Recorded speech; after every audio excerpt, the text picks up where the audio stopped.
라는 생각이 좀 듭니다. 자연스럽게 그 내란 우두머리 재판 얘기를 좀 해보겠습니다. 그 결심 공판 얼마 안 남았죠. 네. 네. 오늘 조은석 특검이 구형량 회의에 들어간다고 전해지고 있는데요. 뭐 사형 아니면 무기징역 네. 이렇게 딱 두 개밖에 없는 거잖아요. 구형은 그렇죠. 네. 네, 검찰에서 구형은 그렇죠. 사형을 구형할까 네, 어떻게 보세요? 아니, 저는 그렇게 안 할 것 같습니다. 한덕수 구형할 때도 그렇게 안 했잖아요. 예. 한덕수 구형할 때 그렇게 안 했고, 네. 뭐 그냥 봤을 때는 무기징역 둘 중에 하나라면 무기징역을 할 것 같고. 조은석 특검이. 예, 일단은 저쪽에서 얘기하는 것도 뭐 그거 아닙니까? 인명 피해가 없지 않냐, 뭐 사망한다거나. 뭐 2시간짜리 계엄이 어디 있냐. 근데 결과적으로 이제 전두환 때랑 다른 점은 전두환 때도 그 당시에 네. 특검이 있었잖아요. 중앙지검 특별수사팀이 그쵸. 했었잖아요. 네. 그때 아마 최한 검사장인가 중앙지검장이 있었고 실무자 중에 최동욱 검찰총장이 당시 그 전두환 그 특별수사팀 내란 수사팀의 검사였어요. 네. 그때 얘기 들어보니까 제가 이제 최동욱 총장이랑 한테 그때 당시 상황을 몇 번 얘기 들은 적이 있거든요. 네.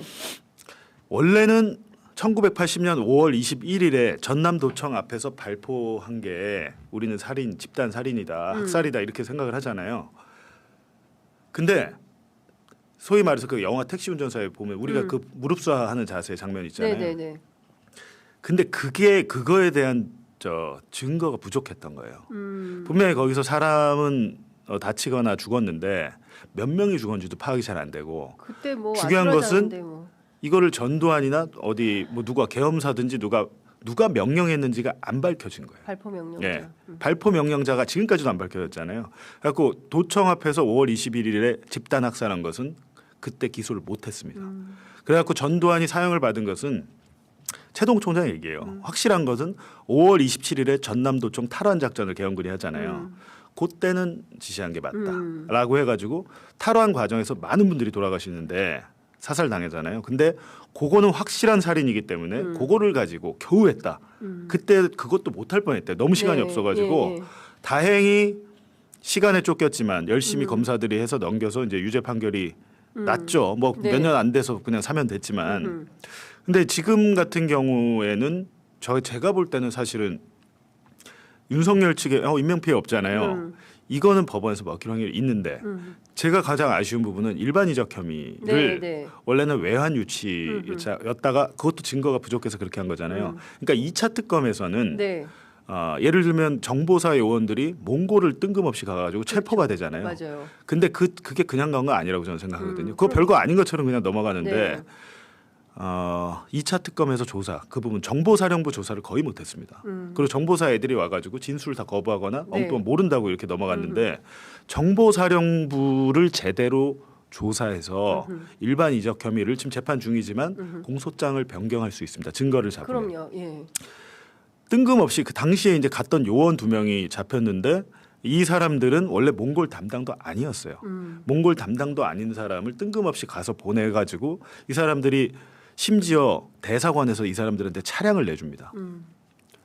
무관 차량을 내준 거예요. 몽골 대사관, 한국 대사관의 차량을 가지고 이 사람들이 막 타고 그 벤츠인가 뭐야 타고 돌아다니다가 몽골 그 정보당국에. 측과 그러니까 북한 측, 네. 북한 대사관이 있습니다. 몽골에. 그럼요. 예. 거기와 접촉을 하기 위해서 중간에 몽골 현지의 협조자를 접촉을 해요. 근데 협조자가 겁이 나가지고 신고한 겁니다.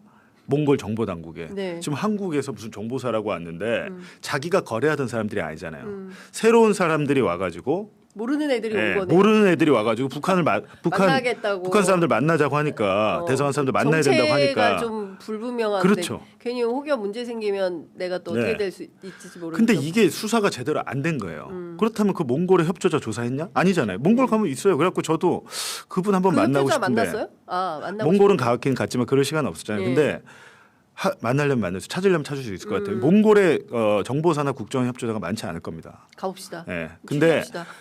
어떤 목적으로 자세히 얘기는 안 했겠지만 당시에 북한 대사관을 통해서 북한 사람들과 뭔가 하려고 공작을 하려고 했던 거 맞고 새로운 사람을 보낸 것들은 문상호가 신뢰하는 사람들이었겠죠. 그렇겠죠. 예, 믿을 만한 애들을 보내서 중간에 그 협조자가 신고를 하지 않았다면 그 공작이 성공했을 수도 있고. 근데 그 공작이 왜 됐겠냐? 노상원과의 연결이 없겠냐라는 그렇죠. 거죠. 근데 네.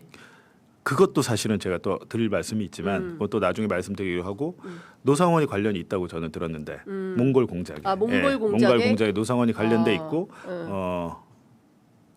북풍 공작이라는 게 별게 아니거든요. 그냥 이쪽으로 대포 한 발 연평도 포격하듯이 총 한 발 총풍이잖아요. 대포 한 발 쏴주면 되는 거거든요. 그러면 이제 한 지역의 소요 뭐 이렇게 해가지고 비상계엄을 내릴 명분만 있으면 되는 예. 거니까 그 공작이 사실 노상원 머리에서 나왔던 거죠. 예. 근데 실제로 북한이 협조를 했다면 네. 예전 같으면 뭐 그런 일들이 있었잖아요. 왕왕 뭐 네. 돈 거래. 뭐 이명박 정부 때 네. 그거 하려다가 말레이시아에서 발각돼가지고 큰 소동이 있었던 거 네. 아닙니까? 근데 그런 등등이 과거에는 그 먹혔는데 지금은 그게 오히려 몽골 당국의 신고로 인해서 오히려 그 공작이 성공하지 못하는. 근데 그 실패한 공작도 공작은 공작이니까 네. 누구의 지시로 이런 일을 벌인 건지 문상호를 상대로 네. 정확하게 수사를 해야 되는데 1차 특검 때는 그분이 이제 그러니까요. 그 외환죄 관련해서는 거의 외환이 되면 네. 외환 유치가 되면 사형이죠. 그렇습니다. 예, 그건 예. 사형이죠. 그건 예. 전쟁을 일으켜서 예. 국민을 사실은 북한의 총을 빌어서 국민을 학살하려고 하는 거 마찬가지예요. 전쟁 일으키면 얼마나 많은 인명피해가 있겠어요. 그렇습니다. 근데 예.